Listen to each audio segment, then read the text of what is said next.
Assalamualaikum warahmatullahi wabarakatuh. Salam guru penggerak. Perkenalkan, saya Eka Prainingsih, calon guru penggerak angkatan 4 dari SMK Negeri 1 Lempuing, Kabupaten Ogan Komering Ilir, Provinsi Sumatera Selatan. Berikut ini akan saya sajikan kisah aksi nyata saya dalam mensosialisasikan modul 1 pendidikan guru penggerak, pemikiran Ki Hajar Dewantara dan budaya positif yang kami lakukan di sekolah kami SMK Negeri 1 Lempuing. Selamat menyaksikan.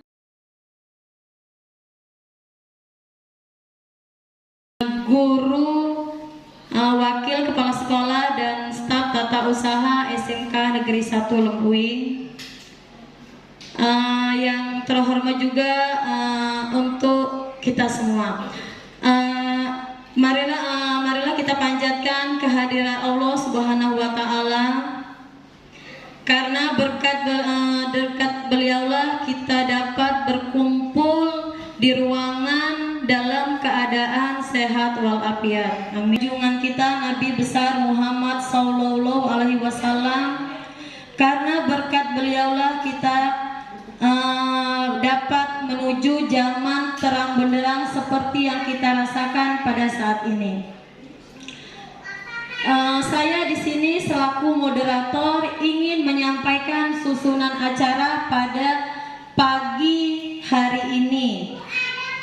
Susunan acara modul 1, pemikiran Ki Hajar Dewantara dan budaya positif di SMK Negeri 1 Lempuing, tahun pelajaran 2021-2022. Oleh calon penggerak Ibu Eka Prayuningsih SPD dan Ibu Epi Susanti SPD.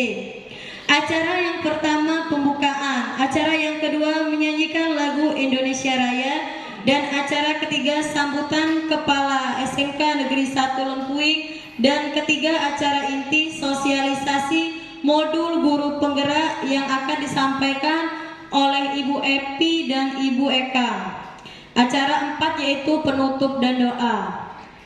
Untuk menyingkat waktu kita, marilah kita buka acara ini dengan melafazkan lafaz al-basmalah.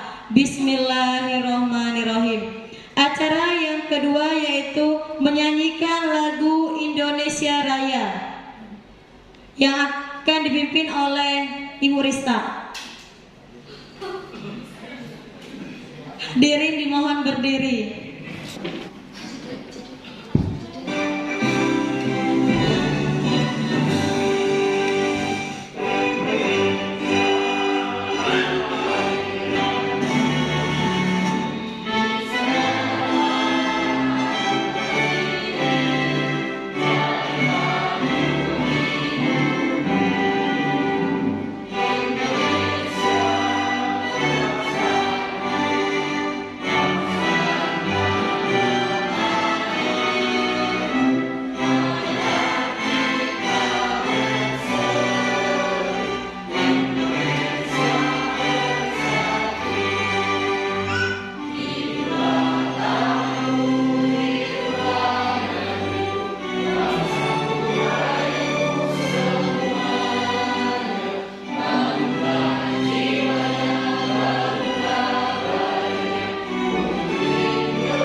Hadirin diharap duduk kembali.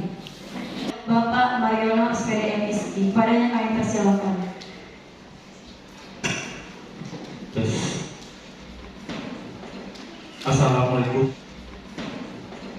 Assalamualaikum warahmatullahi wabarakatuh. Alhamdulillahirabbil alamin. Wassalatu wassalamu ala asrofil anbiya'i wassalin wa ala alihi sahbihi amin. Yang kami hormati Bapak Ibu Wakil Kepala Sekolah, yang kami hormati Bapak Ibu Kaprok, yang kami hormati dan saya banggakan Ibu Eka Prayuningsih dan Ibu Epi Susanti sebagai guru penggerak di SMK Negeri 1 Lumping, Kabupaten Ogan Komering. Marilah kita tiada henti-hentinya memanjatkan puji dan syukur atas karunia karena pada kesempatan yang sangat berbahagia ini kita dapat berkumpul di ruangan lab komputer SMK Negeri Jaya dalam rangka mengikuti kegiatan aksi nyata dari kedua guru penggerak yang ada di SMK Negeri Supreme ini dengan judul Sosialisasi Modul 1 Filosofi Pemikiran Ki Hajar Dewantara dan Budaya Positif. Bapak Ibu sekalian, dalam 2 tahun terakhir ini, masuk hampir 2 tahun terakhir, di Indonesia itu ada program namanya Guru Penggerak. Nah, program Guru Penggerak ini memang bergeraknya tidak kami tuh bergerak terus. Dia ini itu juga banyak kegiatannya, banyak iklan-iklannya dan banyak loka karyanya. Kalau sekolah SMA, SMP dan SD itu namanya sekolah penggerak. Kalau kita di SMK itu ada namanya sekolah pusat keunggulan. Nah, sekolah kita belum termasuk dalam sekolah pusat keunggulan, masih terkendala dengan akreditasi minimal B. Ya, mohon nanti Bapak Ibu kita persiapkan untuk akreditasi pada tahun ini, sehingga kalau kita sudah terakreditasi minimal B, maka kita bisa masuk menjadi sekolah pusat keunggulan yang banyak manfaatnya bagi sekolah dan warga sekolah. Terus sekolah kita sudah terjadi sekolah pusat keunggulan. Nah, guru penggerak ini merupakan bagian dari sekolah pusat keunggulan itu yang akan nanti dilaksanakan juga kurikulum baru. Ada yang punya kurikulum paradigma baru. Itu waktu kita Pak Udin sudah mengikutinya. Insya Allah nanti kalau kita siap melaksanakannya, itu bisa dilaksanakan pada tahun ajaran baru ini, penuh ataupun setengah semi, ya, untuk pelaksanaannya nanti tergantung dari kesiapan sekolah kita untuk melaksanakan kurikulum baru tersebut. Kami sebagai kepala sekolah sangat mendukung kegiatan Ibu Eka Prayuningsih dan Ibu Epi Susanti dalam mengikuti program sekolah penggerak ini. Karena sekolah penggerak ini, guru penggerak ini sangat bermanfaat untuk kemajuan sekolah dan untuk kemajuan pendidikan. Sekarang kalau mau menjadi kepala sekolah, mau jadi pengawas, harus mempunyai sertifikat guru penggerak. Tidak lagi ada pelatihan kepala sekolah, yang ada nanti ada menggunakan pelatihan dari guru penggerak. Jadi guru penggerak ini sangat penting untuk dijalankan karir selanjutnya. Itu saja Bapak Ibu sekalian, kami mohon untuk mengikuti acara ini dengan tertib. Dan saya akhiri, wassalamualaikum warahmatullahi wabarakatuh.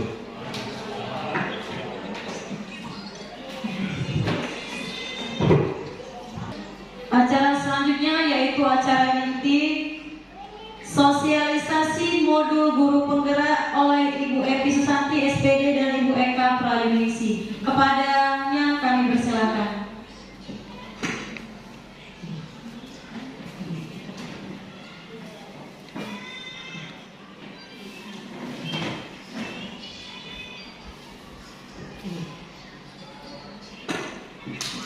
warahmatullahi wabarakatuh.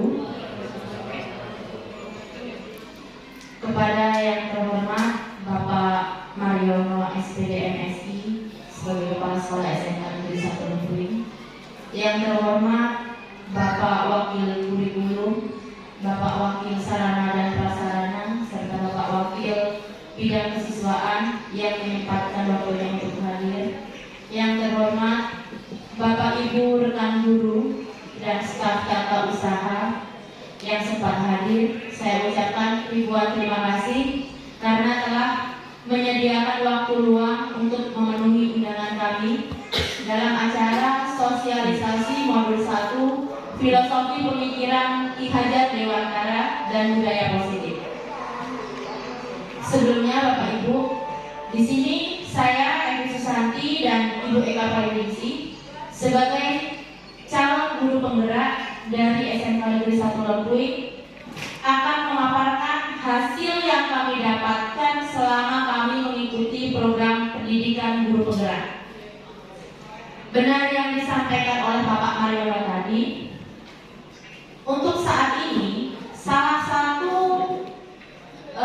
syarat ketika kita akan menjadi kepala sekolah ataupun pengawas sekolah, salah satunya ialah melalui pendidikan guru penggerak, harus mempunyai sertifikat guru penggerak ini.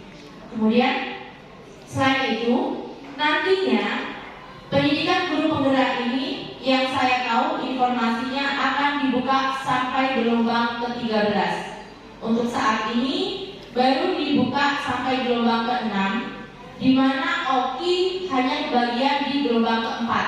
Untuk SMK kita, alhamdulillah kami berdua yang kena jari di situ.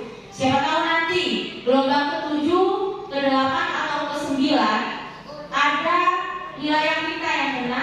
Saya harap marilah Bapak Ibu kita sama-sama ikuti, kita sama-sama belajar untuk memperbaiki diri kita dalam dunia pendidikan nantinya. Di sini Bapak Ibu izinkan kami berdua untuk menyampaikan hasil kami. Saya yakin Bapak Ibu guru di sini semua sudah lebih mumpuni daripada kami. Tapi memang inilah tuntutan kami untuk menyampaikan aksi nyata. Mohon untuk diikuti.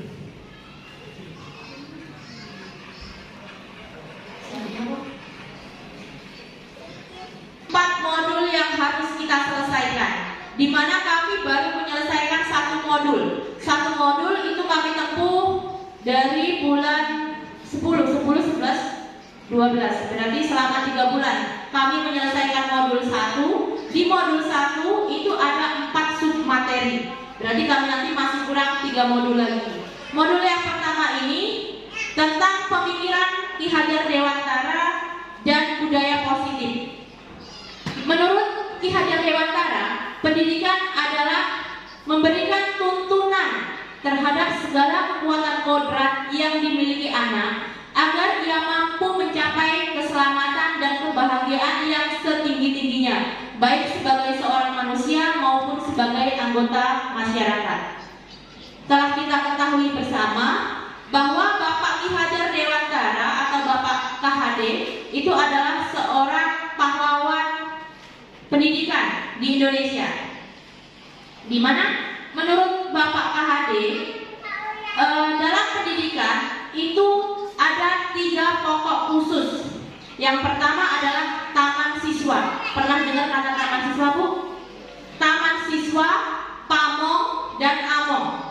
Nah, ini yang kami pelajari. Taman siswa, taman berarti taman itu kan tempat untuk bermain, tempat untuk bersenang-senang, tempat untuk bahagia. Jadi pendidikan taman siswa itu berarti suatu sekolah harus memberikan suatu kenyamanan, kebahagiaan kepada seluruh peserta didiknya agar tercipta ya pembelajaran yang menyenangkan, di mana nantinya akan diharapkan pembelajaran itu suatu pembelajaran yang merdeka belajar dan menghasilkan profil pelajar Pancasila. Itu. Kemudian yang kedua ada pamong. Pamong di sini kita semua inilah sebagai pamongnya. Pamong itu apa?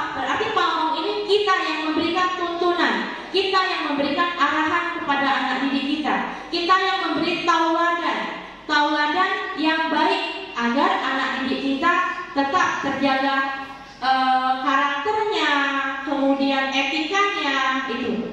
Kemudian yang ketiga ada among. Pernah dengar kata-kata among? Pamong itu orangnya, among berarti ngemong. Ngemong itu berarti kalau bahasa Indonesianya membimbing.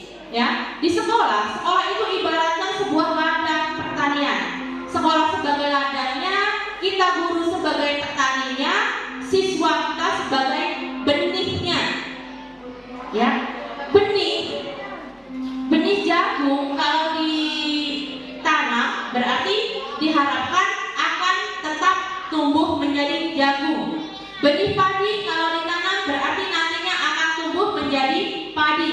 Demikian dengan anak didik kita. Semua anak didik kita itu mempunyai kodratnya masing-masing. Kodrat anak, setiap anak itu mempunyai kodrat yang berbeda-beda. Selama ini Bapak Ibu, pemikiran saya selama ini anak itu seperti sehelai atau selembar kertas yang kosong. Selama ini itu yang saya tanamkan dalam pemikiran saya. Ternyata setelah saya mengikuti pendidikan guru penggerak ini, saya baru tahu ternyata setiap siswa itu unik, mempunyai bakat masing-masing. Siswa itu ibarat sebuah kertas yang sudah ada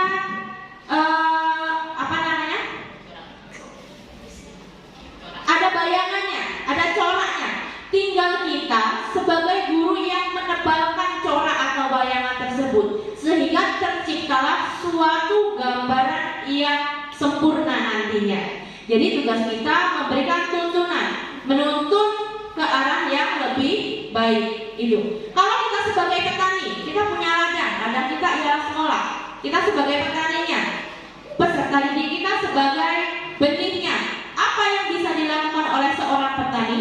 Tidak mungkin petani menghasilkan gagasan yang orisinil serta menghasilkan karya dan tindakan yang orisinil. Ini nanti selanjutnya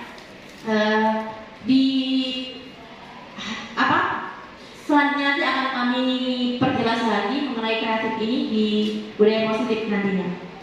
Selanjutnya akan disampaikan oleh rekan saya, Ibu Eka Prayuningsih. Assalamualaikum warahmatullahi wabarakatuh. Mohon izinnya Bapak Ibu yang kami hormati, Bapak Mariana SPD MSI, Kepala Sekolah SMK Negeri 1 Lembui, dan yang kami hormati Bapak Ibu Wakil Kepala Sekolah dan Bapak Ibu Dewan Guru Staf Tata Usaha yang hadir pada pagi hari ini. Izinkan saya untuk melanjutkan sosialisasi modul 1 ini tentang pemikiran Ki Hajar Dewantara dan budaya positif. Tadi sudah banyak sekali ya yang dijelaskan oleh Ibu Evi Susanti, terutama tentang pendidikan menurut Ki Hajar Dewantara ya, bahwasanya pendidikan itu menuntun dan lain-lain. Terus kemudian juga sudah dijelaskan oleh Ibu Evi Susanti tentang pentingnya pendidikan itu untuk mencapai tujuan pembelajaran dan paradigma yang baru, yaitu profil pelajar Pancasila. Maka itulah kami mengikuti program pendidikan guru penggerak yang tidak lain tujuannya adalah untuk kebermanfaatan dalam pendidikan ya. Baiklah, tadi sudah dijelaskan panjang kali lebar mengenai profil pelajar Pancasila dan pendidikan. Sekarang kita ke Merdeka Belajar ya.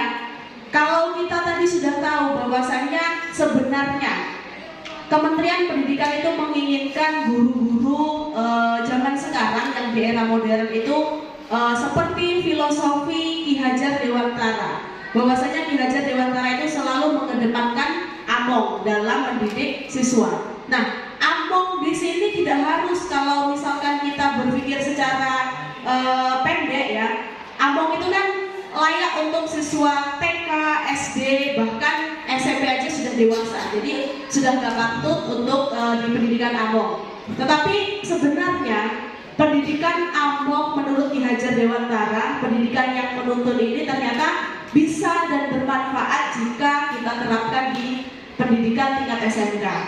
Kalau tadi Ibu Evi Susanti sudah menjelaskan mengenai filosofi pada umumnya, saya akan ke khusus untuk pendidikan di SMK. Jadi di pendidikan guru penggerak itu sebelumnya Bapak Ibu, di situ meski kelompok kami itu campur, ada guru TK, ada guru SD, ada guru SMP, ada guru SMA, ada guru SMK. Kalau kami pembelajaran itu kita dikhususkan di situ sesuai dengan tingkatan dan jenjangnya masing-masing. Sehingga kalau kita mengaplikasikan pengetahuan atau pendidikan yang sudah kita dapatkan tidak salah pada tempatnya. Karena sejatinya pendidikan untuk TK, SD, SMP dan tingkat SMA itu berbeda-beda. Baiklah, di sini ada alur, dan ini adalah salah satu tujuan utama. Seperti yang dijelaskan oleh Ibu Evi tadi, Merdeka Belajar di sini bukan berarti siswa itu free, tidak menulis, mengerjakan tugas dan lain-lain. Ternyata banyak sekali pembelajaran yang bisa kita ciptakan di kelas, ya. Lanjut, Ibu Evi. Untuk alur kerangka Merdeka Belajar, ya. Nah, di sini pelajar Indonesia merupakan pelajar sepanjang hayat yang memiliki kompetensi global dan berperilaku sesuai dengan nilai-nilai Pancasila, ya. Itu harapannya. Harapan dalam Merdeka Belajar itu pelajar kita itu sepanjang hayat memiliki nilai-nilai global. Nah, nilai-nilainya diharapkan untuk mencapai nilai-nilai pada profil pelajar Pancasila, yaitu beriman dan berakhlak mulia, berkebinekaan global, bernalar kritis, gotong royong, kreatif, ya, dan lain-lain. Itu sebenarnya yang diharapkan oleh Ki Hajar Dewantara. Nah, lanjut. Nah, di sini ada kontekstualisasi filosofi pemikiran Ki HD atau pemikiran Ki Hajar Dewantara pada jenjang SMK atau SMA. Nah, di sini perbedaannya. Pendidikan Ki Hajar Dewantara yang diharapkan ada perbedaan antara kita sebagai guru SMK, SMA, SMP, SD maupun sekolah dasar. Nah, menuntun kodrat alam, kodrat zaman dan merdeka. Ini adalah pendidikan yang dimaksudkan oleh Ki Hajar Dewantara. Bahwasannya kita seharusnya mengarah di situ ketika membimbing dan mendidik anak kita, bukan mengajar, ya. Nah, menuntun di sini, guru fasilitasi laku siswa, menebalkan kodrat baiknya.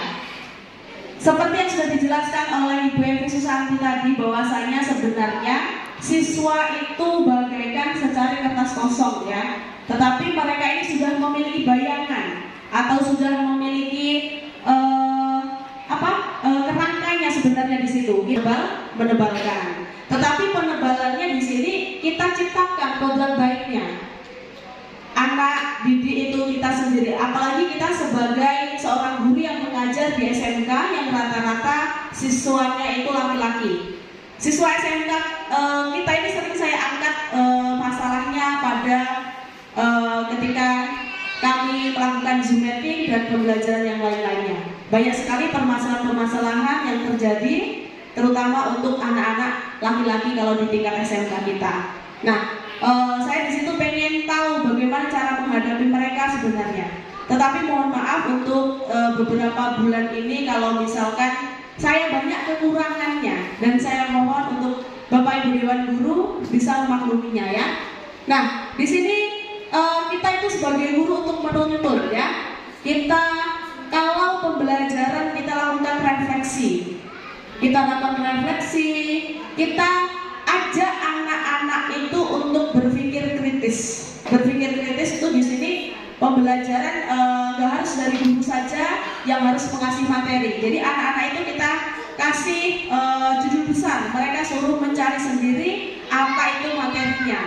Bisa dikerjakan di rumah, bisa dikerjakan di sekolah, asalkan mereka mampu mengerjakan dari judul besar yang sudah kita berikan itu tadi, ya. Terus dalam pembelajaran yang menuntun, kita itu juga mengajarkan anak itu untuk kreatif dan inovatif. Apalagi kita SMK, Sekolah Menengah Kejuruan, yang sudah sewajarnya kalau anak-anak didik di tempat kita itu menghasilkan sebuah karya. Menghasilkan sebuah karya yang kreatif di sini. Karyanya itu nggak harus sesuai dengan jurusan mesin, nggak harus sesuai dengan apa saja bisa. Kita meskipun kita guru mata pelajaran umum, tetapi kalau kita masuk di kelas itu, kita suruh anak itu membuat sebuah karya boleh yang berkaitan, karena pelajaran apapun itu bisa kalau misalkan kita kaitkan dengan kreatif dan kewirausahaan ya. Terus kemudian filosofi pendidikan Ki Hajar Dewantara itu sebenarnya sudah ngerti, apalagi di tingkatan SMA, bahwasanya mereka itu akan menjadi diri mereka sendiri.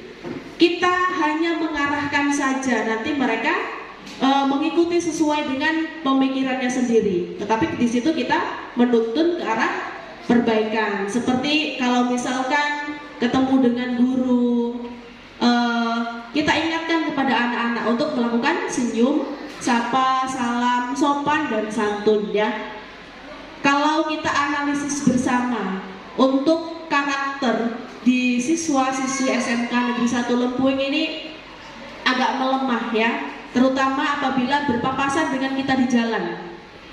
Kadang-kadang banyak sekali siswa itu yang tidak sopan terhadap kita. Nah makanya itu tujuan saya dengan Bu Epi mengikuti program guru penggerak ini, mari kita bersama-sama melakukan sebuah perubahan.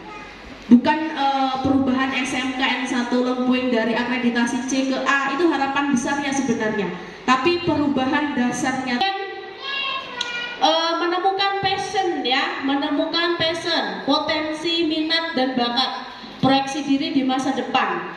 Kita sudah bagus, sekolah SMK Negeri 1 Lempuing ini secara tidak langsung mengarahkan anak itu ke masa depannya ya.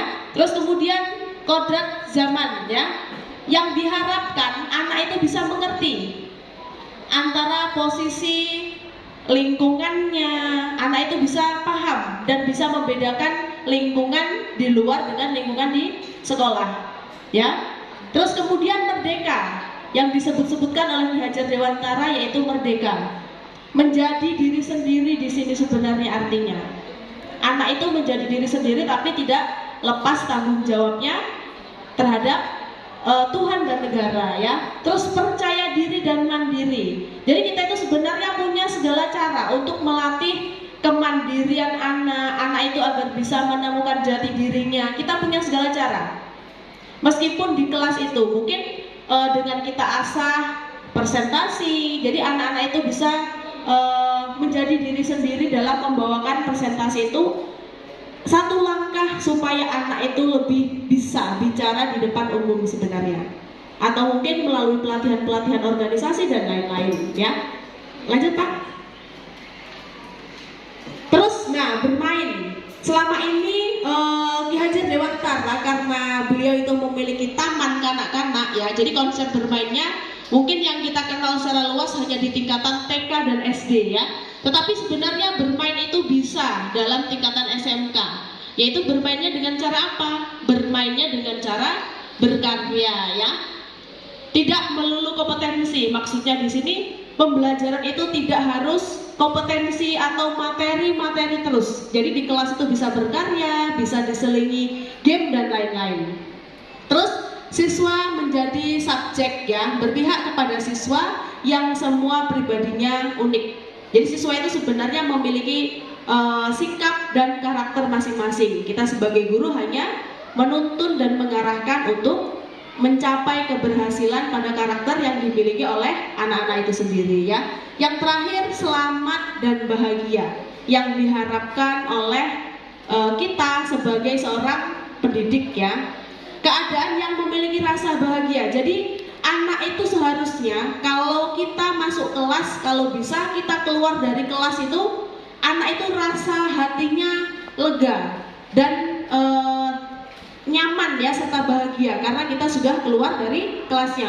Bukan anak itu bahagia kita keluar dari kelas karena nggak pengen pengennya cepet-cepet kita keluar dari kelas, bukan yang seperti itu. Pengennya kalau misalkan kita itu tidak masuk di kelas itu satu hari saja, kita dirindui oleh anak-anak tersebut ya. Jadi kita ciptakan pembelajaran yang aman dan menyenangkan ya.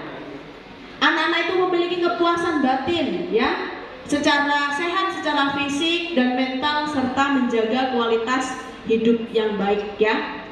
Untuk sosialisasi modul 1 tentang pemikiran Ki Hajar Dewantara, saya rasa sampai di sini ya. Kita tadi sudah dijelaskan oleh Ibu Evi Susanti mengenai tentang pemikiran Ki Hajar Dewantara.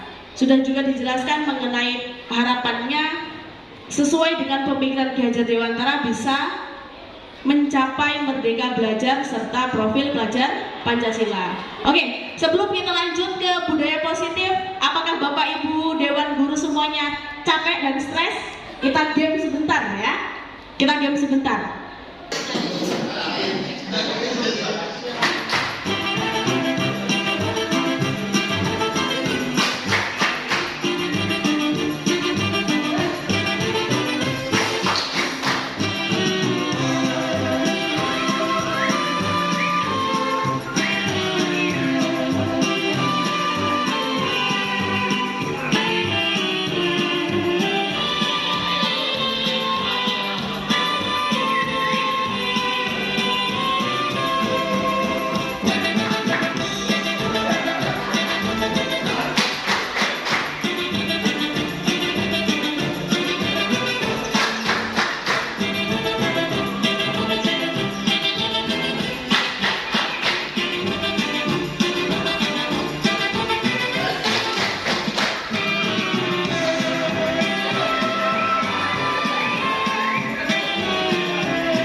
Alhamdulillah ya, semangat ya, lebih semangat ya. Nah ya, oke. Jadi sebenarnya game ini bisa kita terapkan di kelas. Jadi nggak apa-apa kelas itu heboh, asalkan kita kuasai dalam belajar mengajar ya. Jadi tidak melulu kompetensi tadi ya. Sama seperti yang saya dengan Bu Epi dapatkan di pendidikan guru penggerak ya, bahwasanya ketika kami lokakarya itu satu hari itu menyenangkan malahan pembelajarannya. Belajar paling cuma sedikit, habis itu banyak gamenya ya. Makanya ketika lokakarya itu malah kami nanti-nantikan. Bukannya kami malah takut ketika lokakarya karena banyak tagihan modul, enggak. Jadi tagihan itu lupa. Yang jelas yang kami rindui suasana di sana adalah suasana kebersamaan dan kekompakannya ya. Oke, Bapak Ibu, baiklah kita lanjut ke modul 2 ya. Seperti tadi kami di sini sosialisasinya itu ada 2 judul besar ya, atau 2 kompetensi dasar. Sebenarnya pada modul 1 ini ada 4 pembahasan ya, tetapi yang wajib kami sampaikan kepada Bapak Ibu Dewan Guru hanya ada 2. Yang 2 itu sunnah, boleh disampaikan dan boleh enggak ya. Kita lanjut yang kedua yaitu budaya positif. Nah, seperti melanjutkan kontekstualisasi pemikiran Ki Hajar Dewantara di tingkat SMK, SMA tadi, yang seperti saya bilang bahwasanya siswa kita itu minim karakter yang baiknya. Nah, maka dari itu mari kita sama-sama untuk meningkatkan budaya positif ini. Apa sih sebenarnya budaya positif itu? Nilai-nilai, keyakinan-keyakinan dan kebiasaan di sekolah yang berpihak pada murid agar murid dapat berkembang menjadi pribadi yang kritis, penuh hormat dan bertanggung jawab. Nah, salah satu contoh budaya positif di sini, keyakinan-keyakinan yang kecil saja. Kalau Bapak Ibu Dewan Guru ketika datang pagi, usahakan kalau misalkan bertemu dengan siswa, ajak anak itu untuk senyum, sapa, salam, dan salam hormat kepada Bapak Ibu Dewan Guru. Terus kemudian kalau misalkan Bapak Ibu Dewan Guru mengajar dan masuk di kelas pada saat jam pertama, tolong usahakan untuk menanamkan budaya positif. Kalau saya dengan Bu Evi saja yang bergerak di SMK ini, saya rasa nggak akan berhasil. Maka dari itu kami sosialisasi modul 1 ini yang bertujuan untuk bermanfaat pada kita semuanya. Nah, pada saat jam pertama itu di kelas siswa itu biasanya sampah itu tidak dibuang pada tempatnya, dan ini sebenarnya dieluhkan oleh tukang kebun kita ya, karena seluruh kelas ini anak itu hanya menyapu dalamnya saja dan luarnya anak tersebut sudah menyapu, bahkan kadang ada beberapa kelas yang sengaja sampah itu tidak dirapikan ya. Nah, Bapak Ibu Dewan Guru untuk mengingatkan kembali secara bersama-sama kepada siswa kita untuk selalu membuang sampah pada tempatnya ya Bapak Ibu ya. Jadi mulai besok pagi marilah kita sama-sama, kalau misalkan sekolah kita bersih dan rapi, yang enak juga kita sendiri kan, bukan orang lain ya. Kalau misalkan anak itu nanti sudah terbiasa untuk membuang sampah setiap paginya, saya rasa akan mengurangi pekerjaan tukang kebun ya. Memang sebenarnya membuang sampah di depan kelas itu bukan tugas dari tukang kebun, yaitu tapi tugas dari masing-masing anak itu sendiri ya. Jadi mari kita sama-sama untuk mengingatkan budaya positif ini kepada siswa. Nah, budaya positif yang saya buat sama Ibu Evi Susanti yang sudah kami terapkan di kelas adalah membuat kesepakatan kelas ya. Lanjut lagi. Lanjut. Nah, di sini budaya positif yang dimaksudkan kita ambil contoh ya dengan hidupnya tumbuh-tumbuhan seorang petani. Dalam hakikatnya sama kewajibannya dengan seorang pendidik. Ini sudah dijelaskan dari tadi ya. Yang menanam padi misalnya hanya dapat menuntun tumbuhnya padi. Ia dapat memperbaiki kondisi tanah, memelihara tanaman padi, memberi pupuk dan air, membasmi ulat-ulat dan jamur-jamur yang mengganggu hidup tanaman padi dan lain sebagainya. Nah, kita tadi sudah tahu bahwasanya anak itu kita ibaratkan seperti biji padi ya, yang harus kita sebagai seorang petani yang memberikan pupuk, memperbaiki lahan, dan mau dijadikan apa sebenarnya anakan padi atau benih padi itu tadi, berhasil atau tidaknya, panen atau tidaknya, tergantung pada kita Bapak Ibu Dewan Guru yang diibaratkan oleh Ki Hajar Dewantara sebagai seorang petani. Kalau pekerjaan itu kita kerjakan bersama-sama, saya rasa akan sukses dan berhasil. Bahkan mungkin tahun ini bisa untuk meningkatkan akreditasi di SMK Negeri 1 Lempuing dari C menjadi ke yang lebih baik, asalkan kita semua sebagai Bapak Ibu Dewan Guru kompak dalam mengerjakan tugas. Kita tanamkan budaya positif dari yang kecil, seperti salam, seperti sopan, seperti santun. Membiasakan anak itu membuang sampah dengan baik pada tempatnya ya. Kita bicara dengan anak dengan kata mohon, tolong, dan berterima kasih. Saya rasa anak itu akan respon sangat baik sekali dengan kita. Tetapi kalau kita membentak-bentak dalam menyuruh anak itu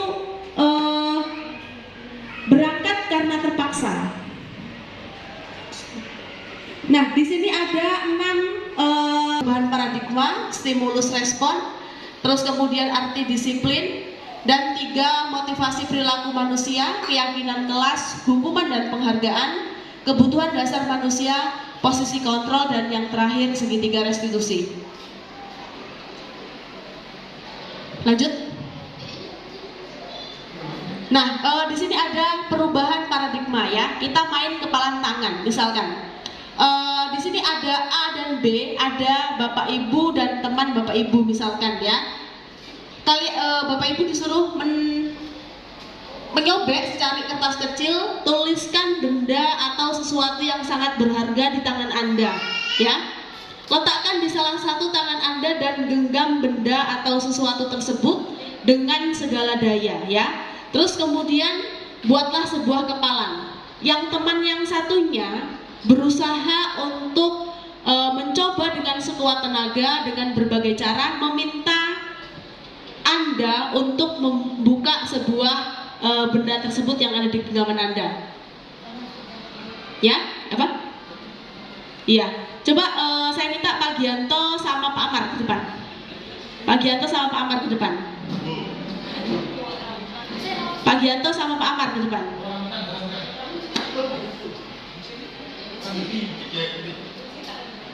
Nah, Pak Gianto sama Pak Amar ini kita contohkan sebuah paradigma ya. Nah, jadi Pak Amar di sini di genggamannya itu dia memiliki sesuatu yang berharga. Pak Gianto sebagai teman B, dia ini berusaha sekuat tenaga merayu Pak Amar dengan apapun caranya agar Pak Amar ini mau membukakan genggaman tangannya. Coba Pak Gianto, rayu silakan. Pak Gianto boleh dirayu dengan kata-kata seperti apa agar Pak Amar mau membuka tangan. Silakan.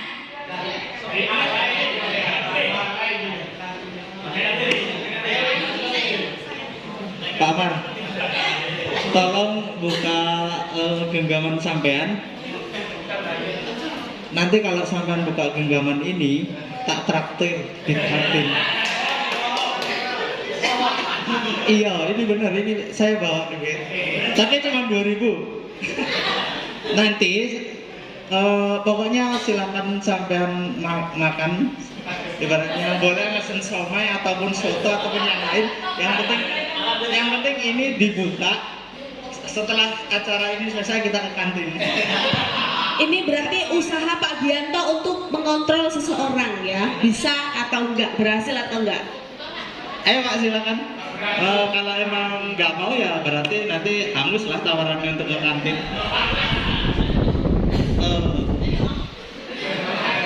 Nggak mau ya? Oke, kalau emang nggak mau ya. Oke. Masalah pulang atau berangkatnya berarti kita udah nggak barengan lagi lah. Dan apa?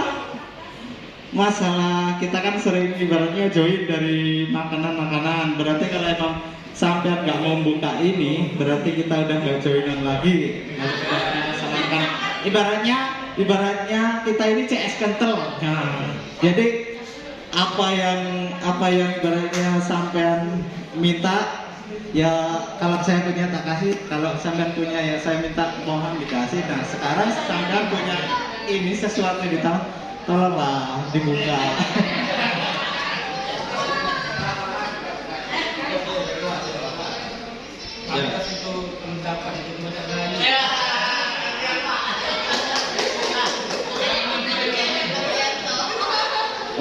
Oke, saya buka. Daripada persahabatan kita hancur gara-gara satu benda.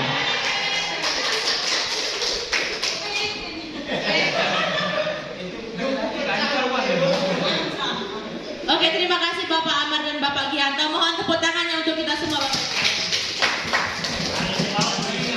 Jadi itulah sekarang pendidikan kita seperti itu, ibaratkan seperti itu. Siapakah yang punya posisi kontrol paling utama di situ, Bapak Ibu? Apakah Pak Amar atau Pak Gianto? Yang punya posisi kontrol Pak Gianto apa Pak Amar? Dua-duanya. Hanya ada satu yang punya posisi kontrol, yaitu Bapak Amar. Karena dia yang punya, dia yang mau menggerakkan hatinya. Kalau hatinya tidak tergerak untuk membuka tangan, ya sampai kapanpun tidak akan dibuka. Sekuat apapun Pak Gianto ngerayu, sekuat apapun Pak Gianto maksa, kalau tidak ada kesadaran diri dari hatinya Pak Amar, ya tidak akan dibuka. Pun demikian sekarang dengan kita Bapak Ibu Guru. Kita ibaratkan Pak Gianto, siswa kita ibaratkan Bapak Amar. Pelaku utamanya siapa? Tokoh utamanya siapa? Ya siswa. Kita hanya menuntun, memberikan tuntunan, memberikan rayuan ya Pak Gianto. Rayuan maut dari Pak Gianto untuk Pak Amar. bisa kita kontrol, asalkan kita memiliki berbagai cara untuk membuat si anak tersebut nyaman dengan. Bisa kita kontrol, asalkan kita memiliki berbagai cara untuk membuat si anak tersebut nyaman dengan kita, ya. Nah, di sini ada perubahan paradigma tentang teori kontrol, ya. Teori kontrolnya kita berusaha memahami pandangan orang lain. Terus kemudian semua perilaku itu memiliki tujuan, hanya Anda yang bisa mengontrol diri Anda sendiri. Iya, karena hanya yang seperti yang kita contohkan tadi, di situ posisinya hanya Pak Amar saja sebagai pemilik benda tersebut yang bisa mengontrol diri Pak Amar sendiri. Kalau Pak Amar melembutkan hatinya untuk memberikan benda tersebut, positif di situ teori kontrolnya dapat, ya. Terus kemudian Anda tidak bisa mengontrol orang lain. Kolaborasi dan konsensus menciptakan pilihan-pilihan baru.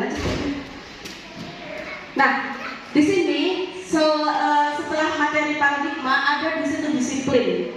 Disiplin ini yang untuk PTM terbatas di sekolah kita di SMK Negeri 1 Lombuing yang agak susah untuk kita terapkan, ya. Dengan harapan mulai hari Senin besok kantin itu sudah masuk di dalam sekolah, kita tegakkan disiplin lagi, ya Bapak Ibu Dewan Guru, ya. Nah, apa sih itu disiplin? Mungkin Bapak Ibu Dewan Guru kalau arti dari disiplin sudah ngerti semuanya, ya. Sudah tahu disiplin itu sebenarnya apa, ya. Terus penerapannya bagaimana, sifat-sifatnya bagaimana, sudah ngerti. Nah, marilah kita bersama-sama melakukan perubahan. Mungkin untuk akhir-akhir ini seperti yang saya bilang tadi, mohon maaf apabila saya memiliki banyak sekali kekurangan. Tapi insya Allah, ya, mulai minggu depan kita terapkan bersama-sama disiplin ini. Kalau bisa, kalau jam pertama di tempat kita jam 7.30, ya gerbang itu kita tutup, kayak gitu. Nah, kita terapkan kedisiplinan itu seperti sekolah kita yang dulu, ya. Disiplin artinya di situ belajar, ya. Disiplin itu sebenarnya luas sekali. Disiplin diri membuat orang menggali potensinya menuju sebuah perubahan apa yang dia hargai, ya. Jadi disiplin itu artinya sangat luas sekali, bisa berbagai jenis yang kita ciptakan, kita hargai agar kita bisa mencapai suatu tujuan, ya. Nah, di sini ada teori motivasi perilaku manusia, ya. Ada motivasi eksternal, ada motivasi internal, tujuan disiplin positif, ya. Untuk menghindari ketidaknyamanan atau hukuman. Jadi nanti di situ ada perbedaan antara konsekuensi dengan hukuman. Jadi kita nanti di situ akan tahu kalau kita memberikan hukuman kepada anak, apakah itu termasuk ke dalam hukuman dan apakah itu masuk ke dalam konsekuensi. Sebenarnya pendidikan yang diajarkan oleh Ki Hajar Dewantara itu kalau kita memberikan hukuman kepada anak lebih ke konsekuensi, ya. Kita lanjut. Nah, merdeka itu artinya tidak hanya terlepas dari perintah anak, tetapi juga cakap buat memerintah diri sendiri. Itu arti merdeka dalam pada Ki Hajar Dewantara.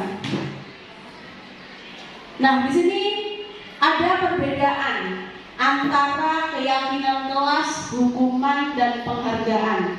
Budaya positif yang saya ambil dalam modul 1 di Guru Penggerak ini, saya dengan Bu Evi itu membuat kesepakatan kelas atau keyakinan kelas. Dan kesepakatan kelas ini sudah saya jalankan dengan Bu Evi Susanti pada kelas 10. Dengan harapan adanya kesepakatan kelas atau keyakinan kelas itu dapat menciptakan perubahan pada kelas-kelas tersebut. Yang awalnya kelas tersebut tidak rapi, setelah ada kesepakatan kelas atau keyakinan kelas, harapannya kelas tersebut berubah sesuai dengan apa yang sudah mereka sepakati, ya. Lanjut, Baby. Nah, di sini ada keyakinan kelas dan kesepakatan kelas, ya, yang sudah kami buat di kelas 10. Kesepakatan kelas, jadi Bapak Ibu mata pelajaran, Bapak Ibu Dewan Guru mata pelajaran itu berhak untuk membuat kesepakatan kelas. apabila Bapak Ibu rasa kelas tersebut kurang untuk bisa kita kontrol. Terutama contoh misalkan kelas 10 ATP 1, yang kelas 10 PKR, atau mungkin ya, selain Bapak Ibu wali kelas, Bapak Ibu Dewan Guru Mata Pelajaran juga berhak untuk membuat kesepakatan kelas. Kesepakatan kelas yang kita jadikan keyakinan kelas ini bermanfaat sekali buat kita. Misalkan, contohnya, pada saat pembelajaran PPKN atau Bahasa Indonesia, harus guru dan siswa harus datang tepat waktu. Saya kalau misalkan ada kesepakatan di kelas tersebut, saya datangnya tepat waktu on time. Ada siswa atau enggak, saya masuk di situlah. Nah, jadi sedikit-sedikit kita ada perubahan nanti. Contoh yang lain, selama pembelajaran PPKN dilarang ribut. Jadi selama pembelajaran berlangsung selama 1 jam nggak ada sama sekali suara anak-anak tersebut. 10 ATP 2 ya. Padahal ramai dan panas sekali di situ. Ketika saya masuk pada saat pembelajaran PKN nggak ada sama sekali yang bersuara, karena mereka sudah ada kesepakatan yang ditandatangani oleh seluruh anak-anak itu dengan saya. Dan kesepakatan ini kalau bisa jangan berjalan 1 hari, 1 minggu, 1 bulan, kalau bisa seterusnya. Dan adanya kesepakatan kelas ini harus juga kita imbangi dengan keyakinan kelas. Salah satu contoh keyakinan kelasnya, kami guru dan siswa saling menyayangi, saling menghargai, kayak gitu. Kami siswa yang menegakkan aturan kebersihan, kami siswa yang saling menyayangi dan lain-lain, kayak gitu.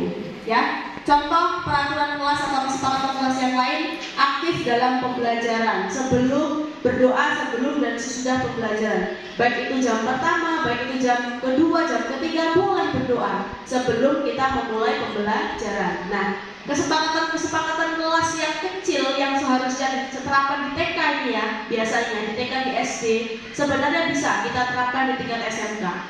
Karena perubahan itu dimulai dari sejak yang kecil ya Bapak Ibu ya.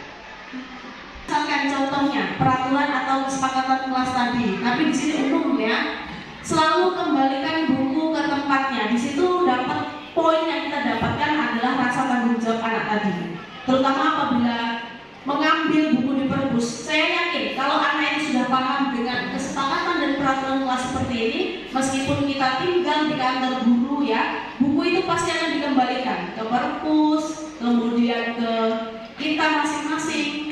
Dilarang mengganggu orang lain. Kalau anak paham dengan kata dilarang mengganggu orang lain, saya rasa di kelas itu nggak akan ada saling ganggu-ganggu.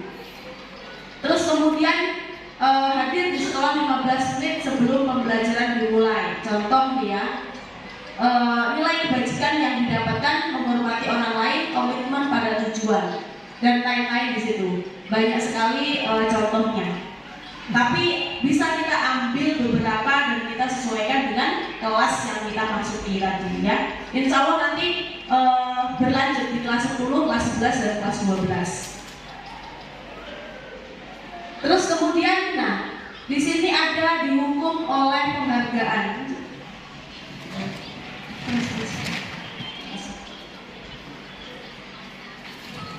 Terus.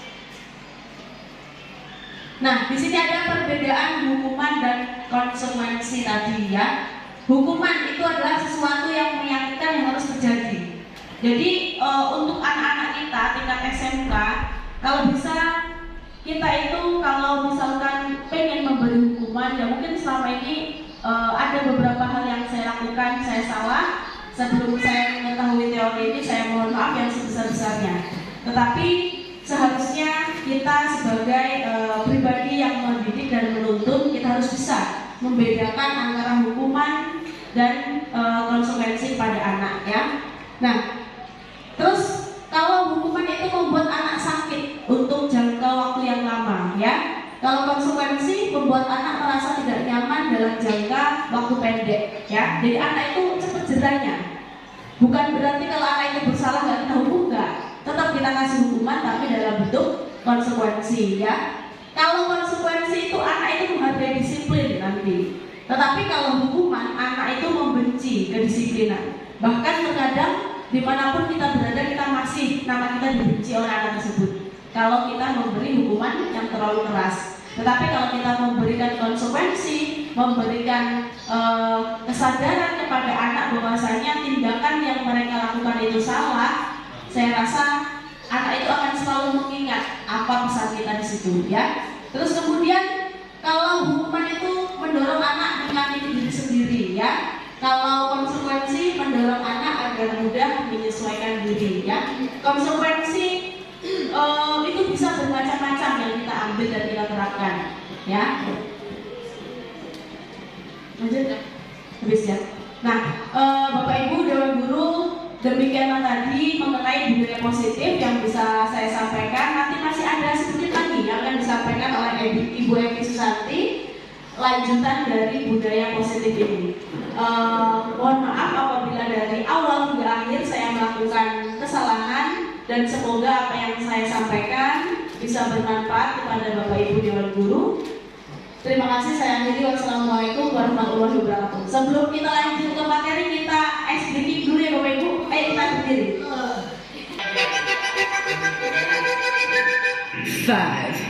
4, 3, 2.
Sepertinya sudah nggak ada suara, lemes, capek ya.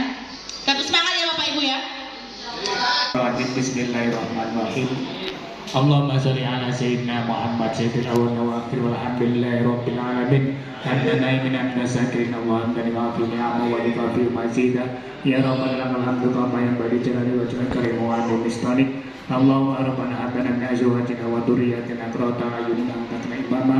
Rabbana tuzigh qulubana ba'da idh hadaytana wa hab lana min ladunka rahmah innaka antal wahhab. Rabbana ighfir lana wa liwalidayna warhamna kama rabbayana shaghira. Allahumma ij'alna awladana min ahli ilmi wal khair wa la taj'alna wa iyyahum min ahli jahli wa ridhair. Rabbana zalamna anfusana wa lam taghfir lana wa tarhamna lanakunanna minal khasirin. Rabbana atina fid dunya hasanah wa fil akhirati hasanah wa qina adzabannar. Wa sallallahu ala sayyidina Muhammadin wa ala alihi washabihi wasallam. Alhamdulillahi rabbil alamin. Al-Fatihah.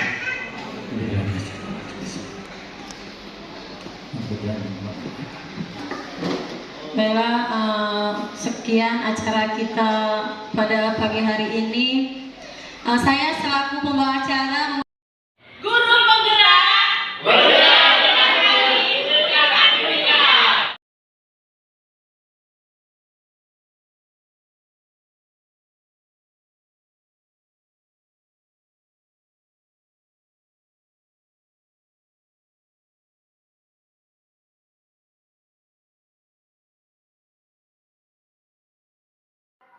Terima kasih sudah menyaksikan kisah aksi nyata saya. Saya akhiri. Wassalamualaikum warahmatullahi wabarakatuh. Salam guru penggerak, guru bergerak Indonesia maju.